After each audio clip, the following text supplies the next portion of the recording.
The photo of my face was laminated like a restaurant menu, with my driver's license picture blown up to an 8x10 disaster that made me look like a criminal on America's Most Wanted. Brittany had actually spent money at Kinko's to make sure my humiliation would be weatherproof. If you're watching this, subscribe and let me know where you're watching from. Let me backtrack to how I ended up staring at my own face taped to the entrance gate of the Riverside Country Club with "Do Not Admit, Eleanor Watson" written in bold red letters underneath. Because, honey, this story starts way before today's wedding disaster. I'm Eleanor Watson, and at 67, I thought I'd seen every flavor of family drama imaginable. Raised 3 kids as a single mom after their father decided a 25-year-old secretary was more exciting than his 40-year-old wife. Put all 3 through college working double shifts at the hospital. Marcus, my youngest, was supposed to be different.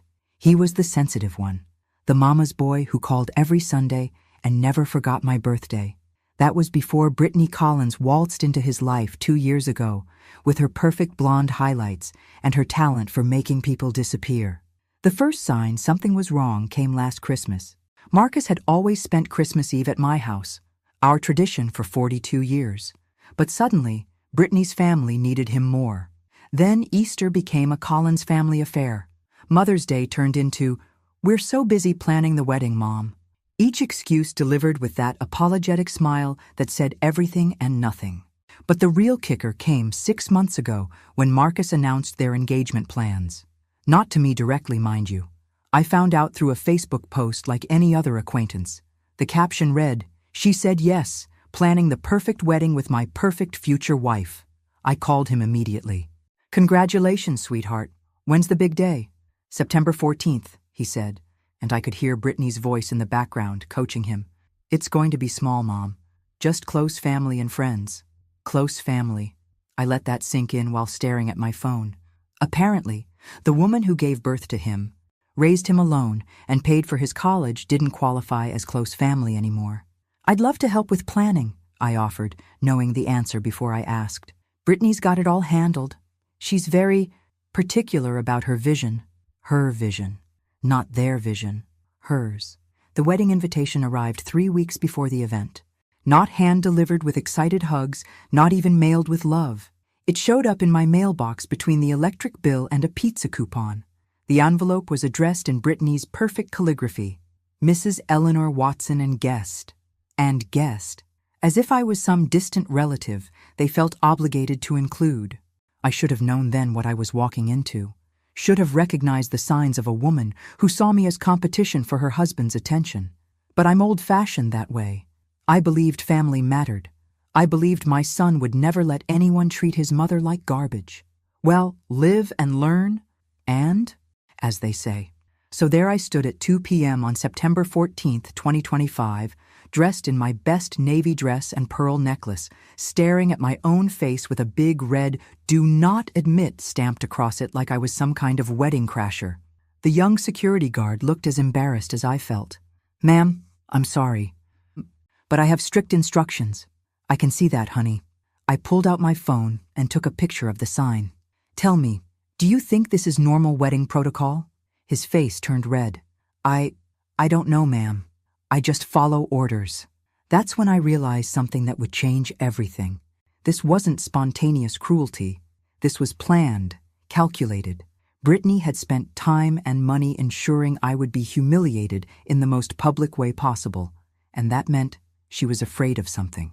20 minutes later, I was sitting in my car in the country club parking lot, scrolling through my contacts for a number I hadn't called in 15 years. My hands weren't shaking from hurt anymore. They were shaking with something much more dangerous. Fury. See, most people don't know much about my late husband Robert's family. Robert Watson died in March 2020, right at the start of the pandemic, and I'd grieved quietly, privately, the way he would have wanted. But Robert had a brother. A very successful, very connected brother who'd made quite a name for himself in Philadelphia's legal circles. Thomas Watson, corporate attorney, family law specialist, and according to his website, expert in matrimonial investigations and asset protection. The phone rang twice before a familiar voice answered. "Thomas Watson." "Tom, it's Eleanor, Robert's widow." Silence. Then, Eleanor? Good Lord, how are you? It's been too long, I know. Listen, I need a favor, a big one. Anything. What's wrong? I told him everything. The gradual isolation, the Facebook announcement, the laminated photo at the gate. By the time I finished, Tom was silent for so long I thought the call had dropped. Tom? You still there?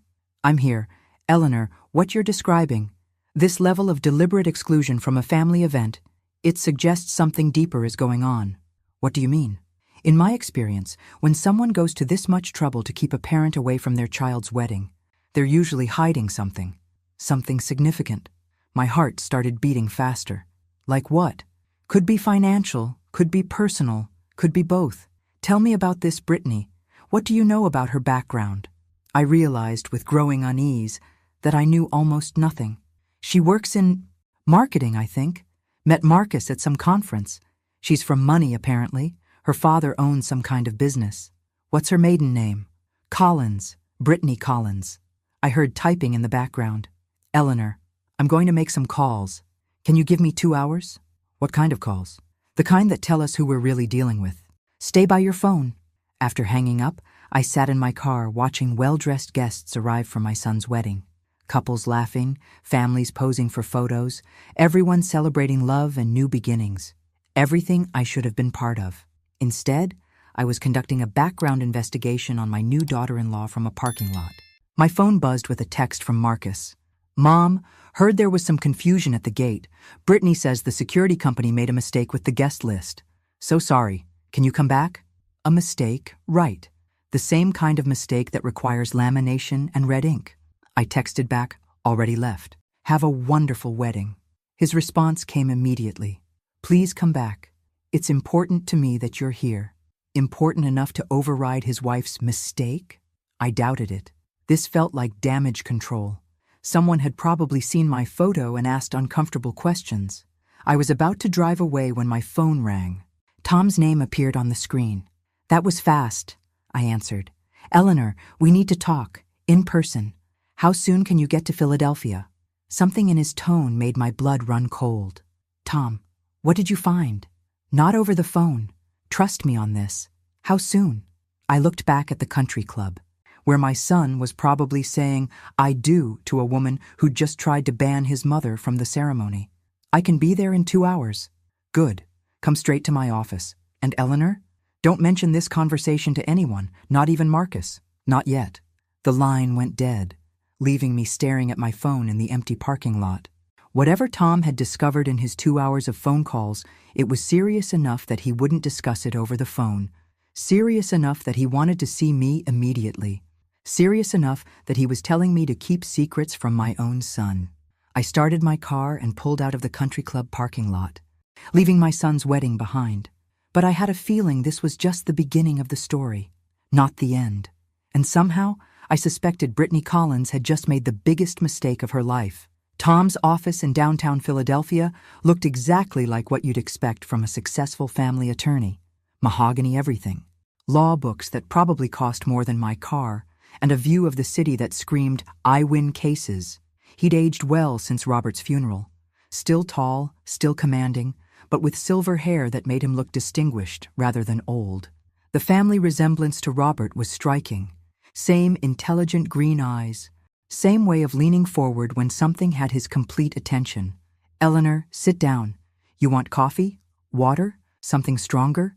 Tom, just tell me what you found. He pulled out a manila folder thick enough to choke a horse. Brittany Collins isn't who she says she is. My stomach dropped. What do you mean? I mean her name is Brittany Collins now, but it wasn't always. 3 years ago, she was Brittany Mitchell. Before that, Brittany Rodriguez. And before that, he flipped through papers. Brittany Chen. She's been married before? 3 times, all to wealthy men. All marriages ended in divorce settlements that left her significantly better off than when she started. I felt the room spin slightly. You're saying she's a professional wife? Yes. What's more interesting is the pattern. She targets men who've recently lost parents, particularly men who stand to inherit significant assets or life insurance payouts. The words hit me like ice water. Robert's life insurance. The policy that paid out $750,000 when he died. Money that would eventually go to Marcus as my sole heir. Tom, Marcus doesn't have that kind of money. He's a middle management accountant. Tom's expression grew darker. Eleanor, what exactly did Marcus tell you about how they met? Some conference. A business thing, I think. It was a grief counseling seminar. Young widows and widowers rebuilding after loss. Except Marcus wasn't a widower. My hands started trembling. What? The seminar was specifically for people who'd lost spouses. Marcus attended 3 months after your husband died, claiming his wife had died in a car accident. He met Brittany there. But Marcus was never married. Exactly. So either your son has been living a complete lie for the past 2 years, or someone coached him on what to say to make himself attractive to a certain type of woman. I thought about the changes in Marcus after he started dating Brittany. The new clothes, the new apartment, the sudden interest in investments and building wealth. The way he'd started asking careful questions about my finances, my insurance policies, my plans for retirement. There's more, Tom continued. Brittany's last husband, Michael Collins, died in a boating accident 6 months after they married. Ruled accidental, but the circumstances were questionable. Died? She's not just a professional wife, Eleanor. She's a widow, 4 times over, and every single husband left her everything. The room felt like it was tilting. I gripped the arms of my chair to keep steady. Are you saying she kills her husbands? I'm saying she has a pattern.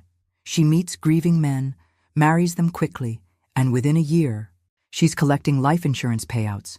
Whether through divorce or death, she always comes out ahead. We have to warn Marcus. Do we? Think about it, Eleanor. Your son lied his way into that grief counseling group. He's been asking about your finances. He allowed his new wife to ban you from their wedding. Either he's a victim or he's a willing participant. The implications crashed over me like a wave. My son, my baby boy who used to bring me dandelions and called me mama until he was 12, was either being manipulated by a serial killer or he was helping her target his own mother. What do we do? Tom leaned back in his chair. We investigate, carefully, quietly, because if I'm right about Brittany, and if Marcus is working with her, then you're in more danger than just being excluded from family gatherings. My phone buzzed. A text from Marcus. Mom, I know you're hurt about today. Can we talk tomorrow? Brittany wants to make things right. I showed Tom the message. He read it, and his jaw tightened. Eleanor, I want you to go home and act completely normal. Don't let on that you know anything. We need time to gather more evidence. Evidence of what? That your new daughter-in-law is planning to make you her 5th victim, and your son might be helping her do it. I stared at Tom's serious face, trying to process what he was telling me. 6 hours ago, my biggest problem was being excluded from a wedding. Now I was potentially the target of a murderer who'd married my son. And the most terrifying part? I wasn't sure Marcus was innocent. The drive home from Philadelphia gave me 2 hours to think, and thinking was the last thing I wanted to do. Every mile brought more horrifying possibilities flooding through my mind. What if Marcus had known about Brittany's past all along? What if the grief counseling story was his idea? What if my sweet, sensitive boy had turned into the kind of man who would help a stranger murder his own mother for insurance money? By the time I pulled into my driveway, I'd worked myself into a state somewhere between terror and fury. My phone had been buzzing with texts all evening. Marcus, some distant cousins, even a few neighbors who'd heard about the wedding gate incident through the small-town gossip network. But it was the text from an unknown number that stopped me cold. We need to talk. Tonight. Come alone. A friend. I stared at the message, my heart hammering. Who could possibly know what I'd discovered today? I'd only told Tom, and he'd warned me not to tell anyone else, unless someone had been watching me. I looked around my quiet neighborhood, suddenly noticing every shadow, every parked car that might not belong. The maple tree in my front yard cast strange patterns across my lawn in the porch light, and for the first time in my adult life, I was genuinely afraid to go into my own house. My phone rang. Marcus. Mom, thank God you answered. We need to talk. I'm tired. Sweetheart, it's been a long day. I know, and I'm so sorry about the confusion at the club. Brittany feels terrible about the mix-up. Mix-up? He was still calling it a mix-up. Does she? How terrible does she feel exactly? Silence. Then, Mom, you sound angry. Angry, I forced a laugh. Why would I be angry? It's not every day a mother gets banned from her son's wedding like some kind of criminal, but hey, these things happen, right? The security company screwed up the guest list. Brittany's handling it. She's firing them and demanding a full apology. More lies. Each one delivered with the same patient tone he'd been using for months. When had my son become such an accomplished liar? Marcus, honey, can I ask you something? Of course. How exactly did you and Brittany meet? I know you said a conference, but what kind of conference? Another pause, longer this time. Just a business thing. Why? I'm curious about my new daughter-in-law. We haven't had much chance to talk, you know, given how busy she's been planning your perfect wedding. Mom, his voice carried a warning I'd never heard before. What's really going on? You've been acting strange for weeks. Strange? I'd been acting strange. Not him, not his wife who'd banned me from their wedding. Me. I've been thinking about your father lately, I said, deciding to test Tom's theory, about his life insurance policy, about how that money will eventually come to you when I'm gone. Dead silence. Marcus, you still there? Why are you talking about insurance policies? Because I'm 67 years old. And smart people plan ahead. I've been thinking about updating my will, maybe setting up a trust. Brittany seems like a sensible girl. Maybe she has some advice about financial planning. You don't need to worry about that stuff yet, Mom. You're healthy. You've got years ahead of you. But his voice was tight now. Careful, like someone walking through a minefield. Still, it's good to be prepared. The policy is substantial, $750,000, plus the house, plus my savings. That's a lot of money for a young couple just starting out. Mom, we should talk about this in person, tomorrow. Can you come over for dinner? To your house? The one I've never been invited to? Brittany wants to make up for today's misunderstanding. She's planning something special. Something special. The word sent chills down my spine. That's sweet of her, but I think I'll pass. I'm not feeling very social right now. Please, Mom, it's important. To both of us. Both of us. The way he said it made it sound like a business proposition, not a family dinner. I'll think about it, I lied. Good night, Marcus. I hung up before he could respond and immediately called Tom. They want me to come to dinner tomorrow, I said without preamble. At their house. Absolutely not. Tom, what if we're wrong? What if Marcus really doesn't know? Eleanor, listen to me carefully. In my research today, I found something else. Something I didn't want to tell you in person because I hoped I was wrong. My blood turned to ice. What? Brittany took out a life insurance policy on you 3 months ago. A $2 million policy, with Marcus as the beneficiary and herself as the backup. The phone slipped from my hand, clattering onto my kitchen counter. She'd taken out a life insurance policy on me 3 months ago, before they were even engaged, which meant she'd been planning this since the beginning. And Marcus had to know about it. You can't take out a life insurance policy on someone without their knowledge unless you have very specific information about their health, their finances, their family situation. Information only a son would have. I picked up the phone with trembling fingers. Tom? I'm here. My son is trying to kill me. Yes, he said quietly. I think he is. I didn't sleep that night. How could I? Every creak of the house, every car passing on the street, every normal sound of nighttime felt like a threat. I sat in my living room with all the lights on, Tom's folder spread across my coffee table, trying to piece together when my son had stopped being my son and started being a stranger. The insurance policy was the smoking gun, but there were other clues I'd missed. The way Marcus had started asking about my medications after Robert died. Are you taking care of yourself, Mom? Getting regular checkups? The way he'd volunteered to help with my finances. Let me handle the bills, Mom. You're grieving. You shouldn't have to worry about this stuff. I'd thought he was being caring, protective. Instead, he'd been gathering information for his wife's business plan. At 6 a.m., exhausted but wired on adrenaline and coffee, I made a decision. I was going to their dinner tonight, but not alone and not unprepared. First, I called Tom. I need you to do something that might not be strictly legal. I'm listening. I need you to bug me, wire me up, record everything. If they're planning to kill me, I want evidence. Eleanor, that's incredibly dangerous. More dangerous than ignoring this and hoping it goes away? Tom, that woman has killed 4 husbands. She's taken out a $2 million life insurance policy on me. My son is lying to my face about how they met. I'm already in danger. At least this way, we might be able to stop them. Silence. Then, I know someone. Former FBI. Does private security now. He can set you up with recording equipment that looks like jewelry. Good. What else do we need? Backup. Someone watching the house while you're inside. Can your FBI friend handle that too? Yes, but Eleanor, if this goes wrong, at least you'll have evidence to convict them. Tom, I'm 67 years old. I've buried a husband, raised 3 kids alone, and survived more heartbreak than anyone should have to. I'm not going to let some blonde gold digger and my own son scare me into hiding. The recording equipment arrived at 3 p.m., delivered by a serious-looking man in his 50s who introduced himself simply as Jake. The microphone was disguised as a pearl pendant, nearly identical to the ones I already owned. The battery pack was built into what looked like a normal leather purse. Voice activated, Jake explained, showing me the simple controls. Records everything within 20 feet. Battery lasts 8 hours. If you're in real danger, press this button twice, and my team will be inside the house in 30 seconds. Your team? 3 men positioned around the property. If you need immediate help, we'll be there. I looked at myself in the hallway mirror, wearing a wire to dinner with my son. 6 months ago, the most exciting thing in my life was deciding between 2 different brands of cat food. Now I was conducting a sting operation against my own family. Marcus called at 5 p.m. Mom, you're still coming tonight, right?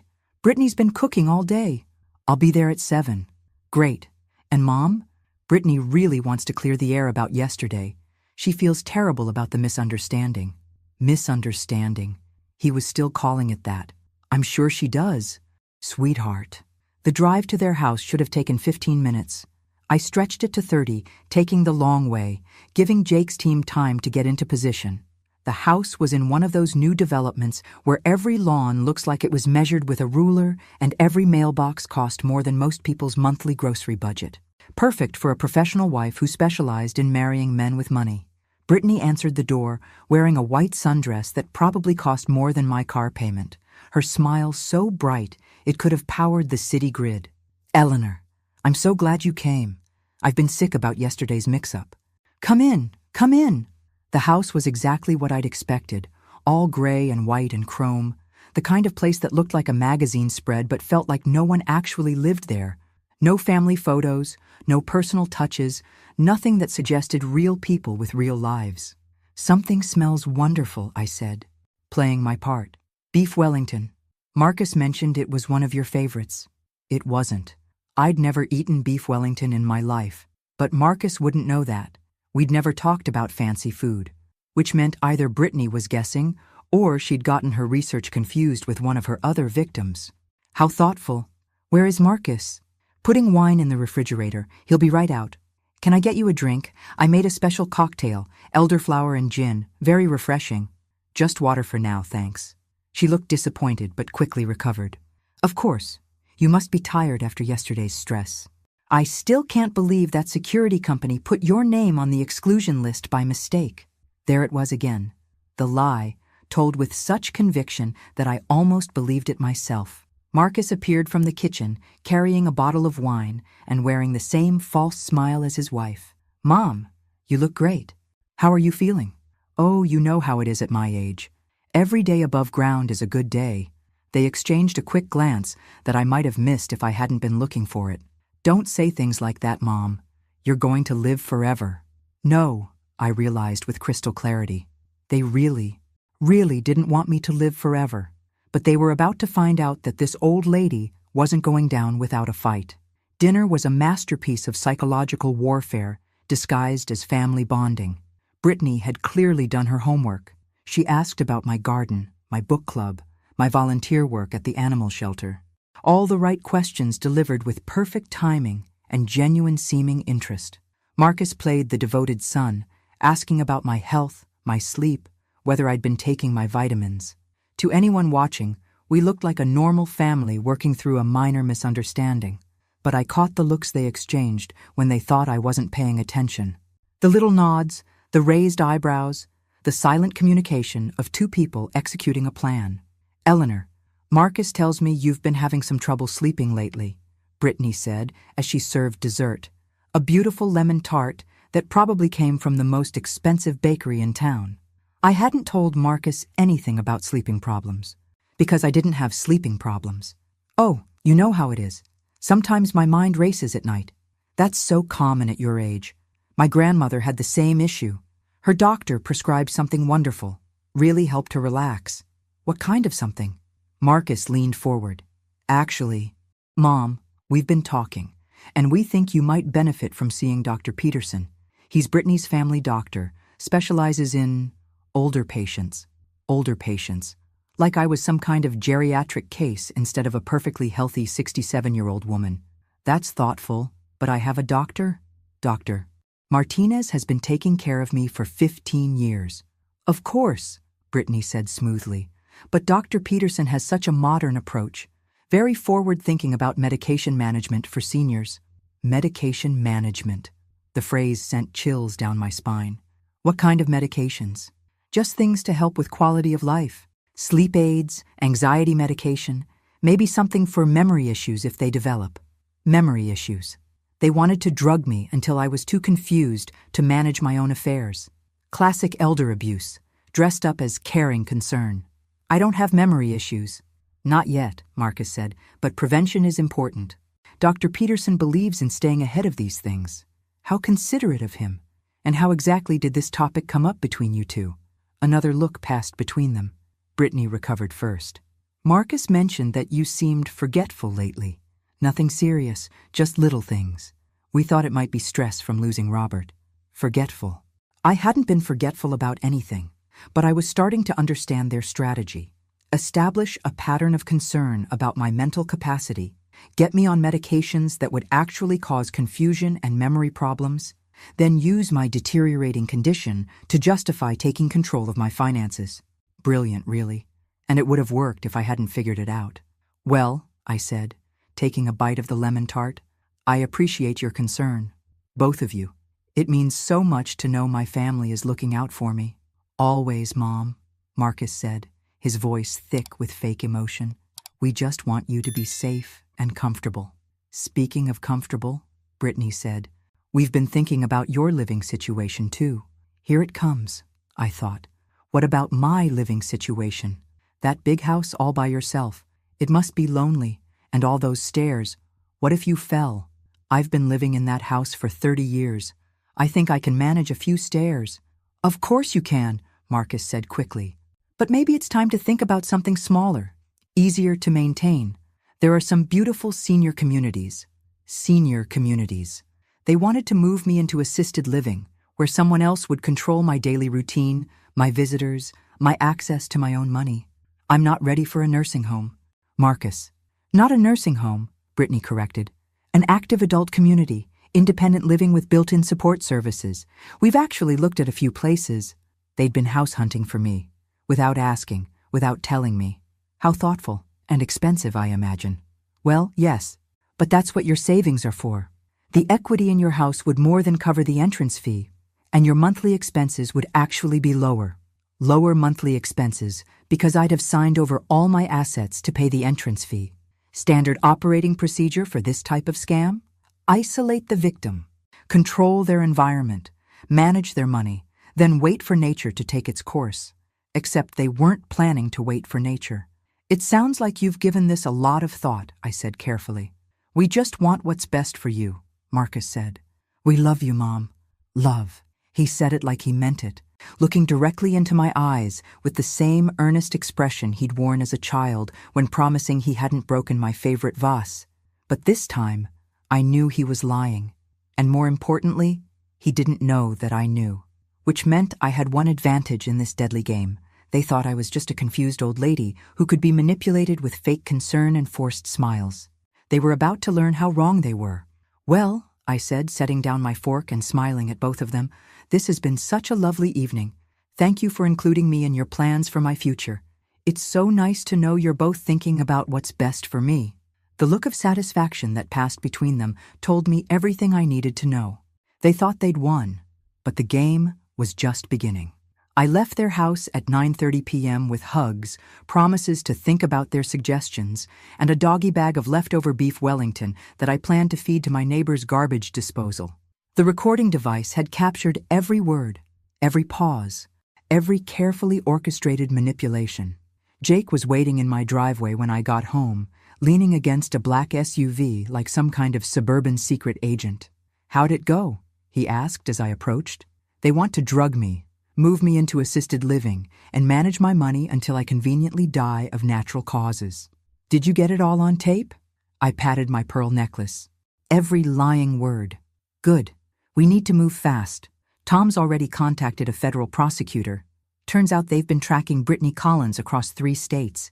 You just gave them the evidence they needed." Federal prosecutor. This was bigger than I'd imagined. "How long do we have?"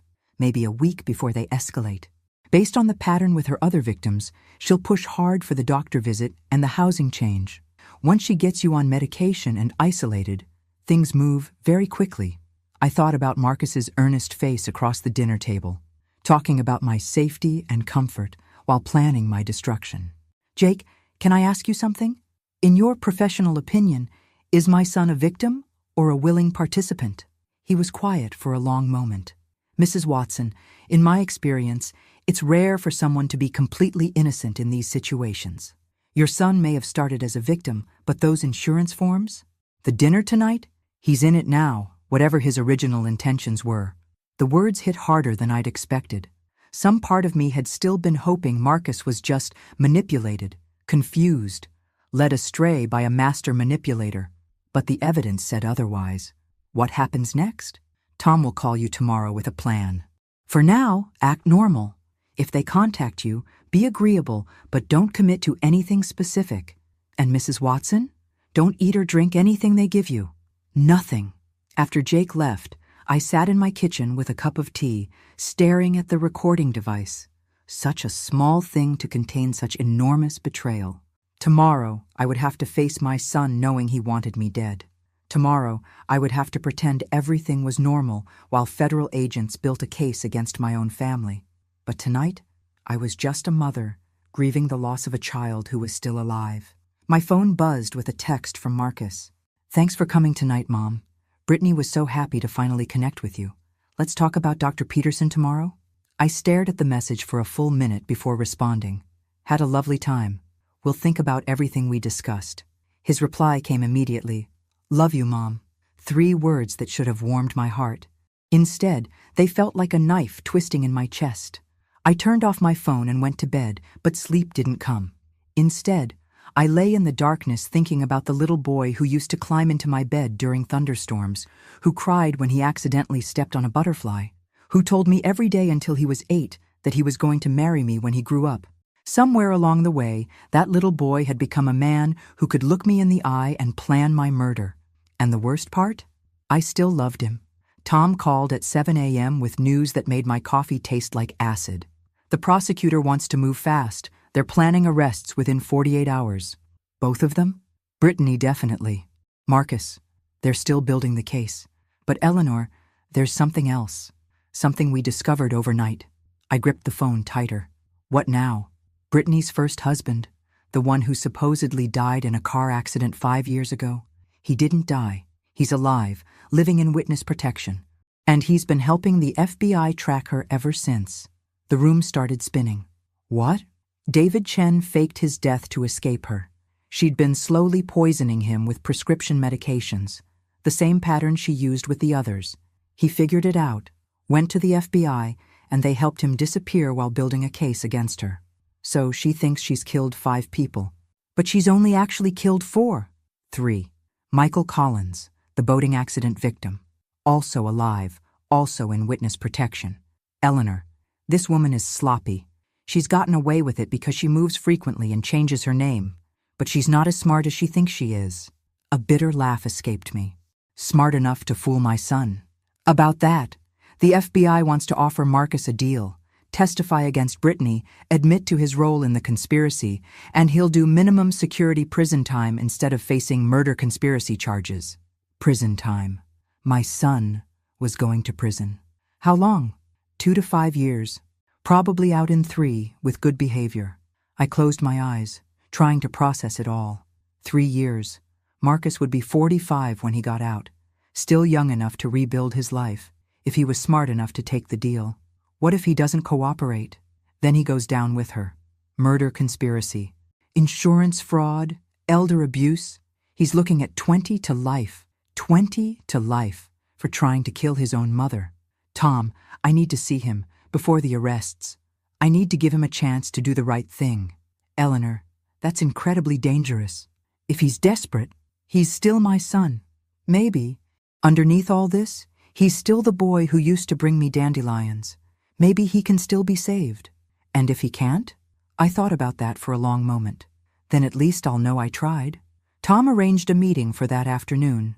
Neutral location, FBI surveillance, every precaution possible.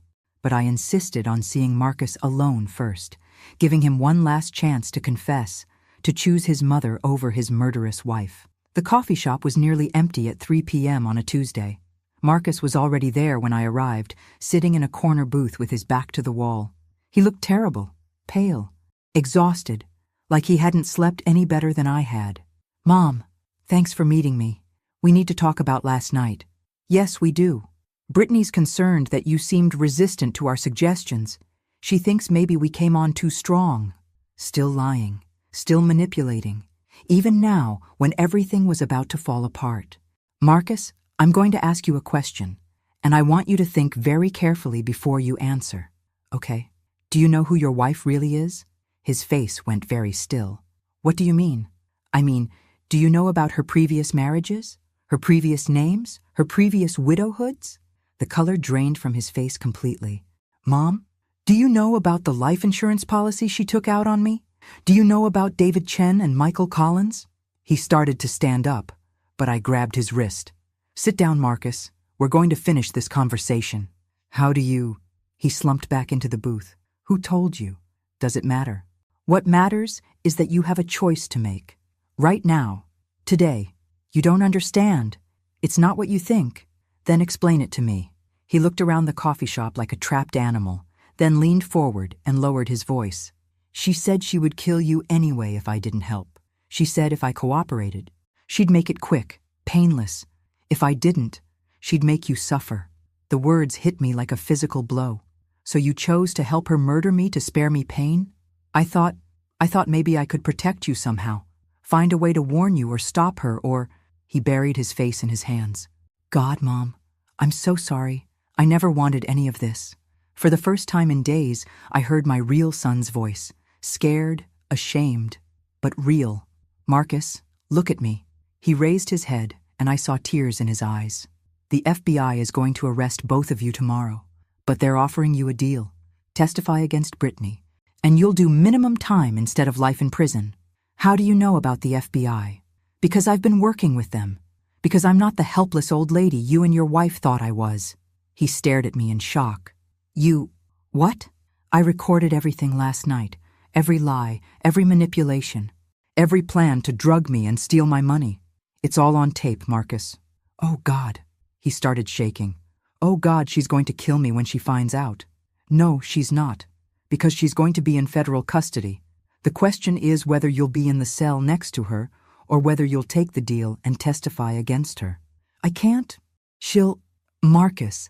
I reached across the table and took his hand. She can't hurt anyone anymore.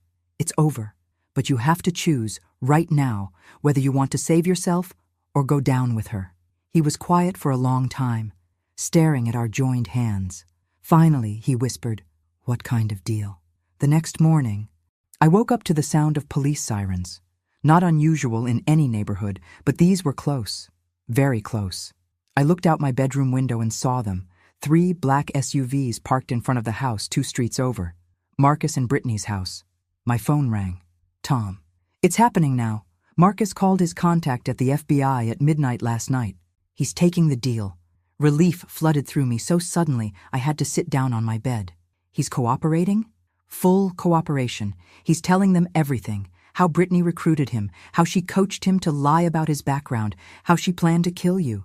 Eleanor, your son is saving his own life and helping put away a serial killer. Through my window. I could see neighbors gathering on their lawns, pointing and whispering. In a few hours, the whole town would know that Marcus Watson had been arrested for conspiracy to commit murder, that his wife was a serial killer, that his own mother had been the target. The gossip would be unbearable, but I didn't care. Marcus was alive, and he was doing the right thing, finally. What happens now? Brittany will be charged with 4 counts of murder, multiple counts of fraud, conspiracy, and attempted murder. Marcus will be charged with conspiracy and fraud, but with his cooperation, he'll probably serve 2 years. 2 years. It seemed like nothing compared to what could have happened. "Tom, can I see him?" "Before," he asked the same thing. "The FBI will allow 1 supervised visit before his sentencing." The visit took place 3 days later in a sterile conference room at the federal building. Marcus was wearing an orange jumpsuit that made him look younger than his 42 years. When he saw me, he started crying before I even sat down. "Mom, I'm so sorry. I'm so incredibly sorry. I know you are, sweetheart. I never meant for it to go this far. At first, she just seemed like someone who understood loss, you know. She said she'd lost her husband too, said she knew how it felt to be alone." "How did it start?" "The grief counseling group was her idea. She said I needed to process Dad's death better, that I was carrying too much anger. She helped me see that you'd been controlling, that you used guilt to manipulate me. The oldest trick in the book, convince the victim that their support system is actually the enemy." "And I believed her," Marcus continued. "She was so smart, so beautiful, so understanding. She made me feel like I was the only person who'd ever truly understood her." "When did you realize what she really was?" "Not until after we were married. She started asking detailed questions about your health, your finances, your daily routine. When I asked why she was so interested, she said she wanted to help me plan for your future care. And then she showed me the insurance policy, said it was just smart planning, that all families did things like this. But something felt wrong about it. The amount was so high, and she'd filled out all the paperwork without telling me. That's when you should have come to me. I tried to back out. I told her I'd changed my mind, that I couldn't go through with it. That's when she told me about her other husbands. My blood ran cold. She confessed. She said if I tried to leave her or warn you, she'd kill you anyway and make it look like I did it. She had contingency plans, Mom. Photos of me at your house, copies of my key, evidence that would make it look like I'd been planning it alone. The level of manipulation was staggering. Brittany had trapped my son as thoroughly as she'd trapped her other victims. Why didn't you come to the police? With what proof? Her word against mine? She was careful. Mom, everything looked innocent on the surface. The insurance policy, the doctor referrals, the housing suggestions. It all looked like a loving family taking care of an aging parent. He was right. Without inside knowledge, without recorded conversations, it would have looked like normal family planning. Marcus, what you did, recording that conversation with the FBI, agreeing to testify, that took courage. It took you showing me I had a choice. Until that moment in the coffee shop, I thought I was trapped. I thought there was no way out that didn't end with you dead. We sat in silence for a moment, both of us processing the enormity of what had almost happened. Mom, will you forgive me? I know I don't deserve it, but you're my son. Of course I forgive you. Will you wait for me? I know 2 years is a long time. Marcus, I waited 42 years for you to grow up and become the man I raised you to be. I can wait 2 more years for you to come home. He smiled through his tears, the first genuine smile I'd seen from him in over a year. I love you, Mom. I love you too, sweetheart. And when you get out, we're going to start over. Clean slate. Promise? Promise. The trial made national news. Black Widow's Web, how a serial killer targeted families through grief counseling, ran on the front page of newspapers across the country. Brittany Collins became the face of predatory manipulation, and our small town became ground zero for a media circus. I testified for 3 days, telling the court about the laminated photo, the dinner conversations, the systematic isolation from my son. The prosecution used the recordings from that final dinner to devastating effect, playing Brittany's voice as she discussed medication management and housing changes with chilling calculation. Marcus testified for 2 days, detailing how Brittany had recruited him, manipulated him, and ultimately threatened him into compliance. His testimony was crucial in establishing her pattern of operation and her psychological control techniques. The defense tried to paint Marcus as the mastermind and Brittany as another victim, but the evidence was overwhelming. David Chen and Michael Collins, her supposedly dead husbands, testified via video link from witness protection. Their stories were eerily similar to what she'd attempted with Marcus and me. Brittany showed no emotion throughout the trial.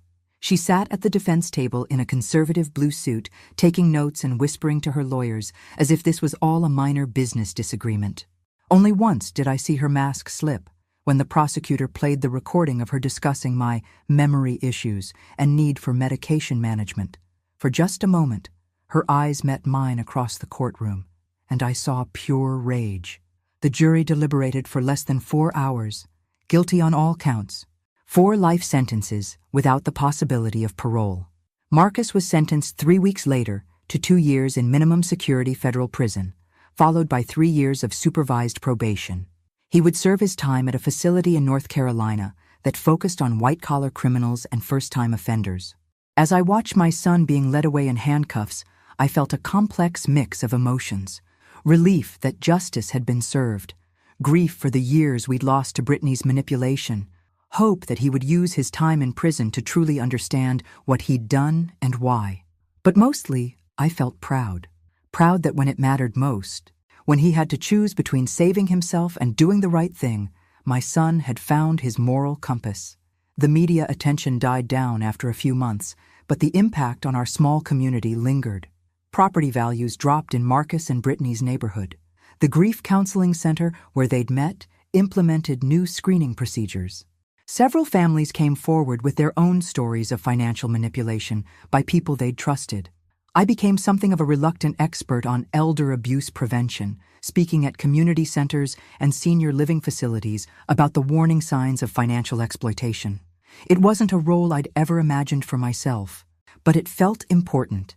If my story could prevent even one family from going through what we'd experienced, then something good had come from the nightmare. The insurance company, after much legal wrangling, returned the premiums paid on the policy Brittany had taken out on my life. I donated the money to a nonprofit that helped families of financial crime victims. Tom and I grew closer during the trial, bonding over our shared concern for Marcus and our determination to see justice done. He'd lost his brother Robert, but he'd gained a sister-in-law who appreciated his legal expertise and his dry sense of humor. 6 months after the trial, I received an unexpected visitor. David Chen, Brittany's first victim, had come to thank me in person. "Mrs. Watson, I wanted you to know how grateful I am for your courage," he said as we sat in my living room. "If you hadn't stood up to her, if you hadn't gathered evidence, she would have kept killing. You'd already survived her once. You were the one who went to the FBI first. But I couldn't prove she was still active. Your case gave them everything they needed to stop her permanently." We talked for 2 hours about the psychological tactics Brittany had used, the way she'd isolated each of us from our support systems, the gradual erosion of our ability to trust our own instincts. "The hardest part," David said as he prepared to leave, "was accepting that I'd been so completely fooled, that someone I'd loved and trusted had been planning my death from the moment we met. But you survived, and more importantly, you found the strength to fight back. So did you, and so did your son." Eventually, after he left, I sat on my back porch with a glass of wine, watching the sunset and thinking about the strange turns life can take. A year ago, I'd been just another grieving widow, trying to rebuild her life after losing her husband. Now I was a survivor, an advocate, and oddly enough, more confident and capable than I'd ever been. Marcus wrote me letters every week from prison. They started as apologies, but gradually became real communication, sharing his thoughts about the books he was reading, the classes he was taking, his plans for when he was released. Slowly, carefully, we were rebuilding our relationship on a foundation of honesty instead of obligation. But the most unexpected change in my life came in the form of Jake, the security specialist who'd helped wire me for that crucial dinner. What had started as a professional relationship had evolved into friendship, and then into something deeper. "You know," he said one evening as we walked through the park near my house, "I've been in the security business for 20 years, and I've never met anyone as brave as you." "Brave?" I was terrified the entire time. Brave isn't the absence of fear. It's doing what needs to be done despite the fear. Well, when you put it that way, Eleanor Watson, you took on a serial killer and won. You saved your son's life and probably prevented other murders. If that's not heroic, I don't know what is. I looked at this kind, strong man who'd helped me through the darkest period of my life and realized something remarkable had happened. At 67, I'd fallen in love again. But that's a story for another day. Marcus came home on a Tuesday in October, 2 years and 3 months after he'd been arrested in our driveway. I was waiting for him at the prison gates with Jake and Tom, clutching a welcome home sign that felt simultaneously appropriate and absurd. He looked different. Older, definitely, but also cleaner somehow. The desperate, haunted expression he'd worn during the trial was gone, replaced by something calmer and more settled. "Hi, Mom." "Hi, sweetheart." We hugged for a long time while Tom and Jake pretended to be fascinated by the prison architecture. The drive home was quiet at first. Marcus stared out the window at familiar landscapes he hadn't seen in over 2 years, while I gripped the steering wheel and tried to think of something to say that wouldn't sound forced or artificial. Finally, he spoke. "Mom, I wrote you a letter last week, but I didn't send it because I wanted to say this in person." "Okay. I know you've forgiven me. You've told me that in every letter, every phone call, every visit. But I need you to know that I understand now why forgiveness isn't enough." I glanced at him in the rearview mirror. "What do you mean?" "I mean I spent 2 years in therapy, Mom. Individual therapy, group therapy, family systems therapy. I had to really examine what I did and why I did it. And the truth is, even before Brittany, I was taking advantage of you." This was not the conversation I'd expected to have on his first day home. "Marcus." "No, let me finish. The mortgage payments to Rebecca and Richard that you covered because I asked you to. The time I borrowed money from your emergency fund for my business investment that failed. The way I'd guilt you into babysitting or helping with projects by implying you owed it to me because Dad wasn't around." I pulled into a rest stop and turned around to face him. "You were a single father. I wanted to help. But I manipulated you into helping more than you should have. I used your love for me as a tool to get what I wanted. Brittany didn't create that pattern. She just exploited it." The honesty in his voice was startling. This was not the Marcus who'd gone to prison, defensive, angry, blaming everyone but himself. This was a man who'd done the hard work of looking at his own behavior. "What are you saying?" "I'm saying I want to earn your trust back. Not just receive your forgiveness. I want to prove that I can be the son you deserve, not just the son you love." "How do you want to do that?" "I got my real estate license while I was inside. I want to help people buy and sell homes honestly, ethically. I want to build a life based on integrity instead of manipulation." "That sounds like a good plan.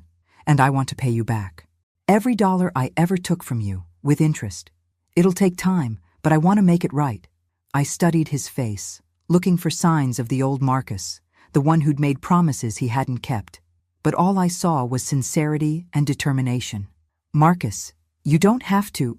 "Yes, I do. Mom, I almost helped someone murder you. For money. There's no amount of apology that erases that. But maybe, if I spend the rest of my life proving that I've changed, maybe someday we can have a real relationship again. We have a real relationship now. We have a mother-son relationship built on your capacity for unconditional love. I want us to have a relationship built on mutual respect and genuine affection." I got out of the car and walked around to his door. When he stepped out, I hugged him again, harder this time. "Marcus, I love who you're becoming. I love who you've always been. And I'm sorry it took me almost losing you to really see it." We drove the rest of the way home in comfortable silence. Jake had prepared dinner for us, nothing fancy, just spaghetti and meatballs and a salad. Tom joined us, and we sat around my kitchen table like a family. Not the family any of us had been born into, but the family we'd chosen to build from the wreckage of betrayal and manipulation. After dinner, Marcus and I sat on the back porch while Tom and Jake cleaned up. The October air was crisp, and the maple tree in my yard was showing off its fall colors. "Mom, can I ask you something?" "Of course. Are you happy? Really happy?" I thought about the question seriously. 2.5 years ago, I'd been a grieving widow, isolated and vulnerable to predators. Today, I was engaged to a wonderful man, had a meaningful relationship with my brother-in-law, spoke regularly at conferences about elder abuse prevention, and had helped put a serial killer behind bars for life. Yes, I said finally. I'm really happy. Good. You deserve to be happy. So do you, Marcus. And I think you're going to be. I hope so. I'm going to work really hard at it. My phone buzzed with a text from Jake. Taking Tom home. See you tomorrow. Love you. I smiled and texted back. Love you too. Marcus noticed my expression. You know, I never got to meet Jake properly before. Everything happened. He seems like a good man. He is. He saved my life, you know. Not just that night at dinner, but afterward. He helped me remember that I was strong enough to survive anything. Are you going to marry him? Maybe. Probably. We're taking it slow. I'm glad you found someone. Mom, you shouldn't be alone. I wasn't alone. I had you. No, you had the idea of me.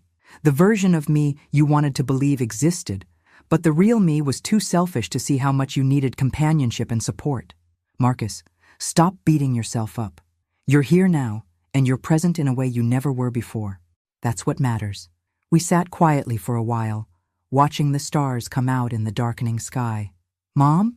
Yes? Thank you for not giving up on me. Thank you for coming back to me.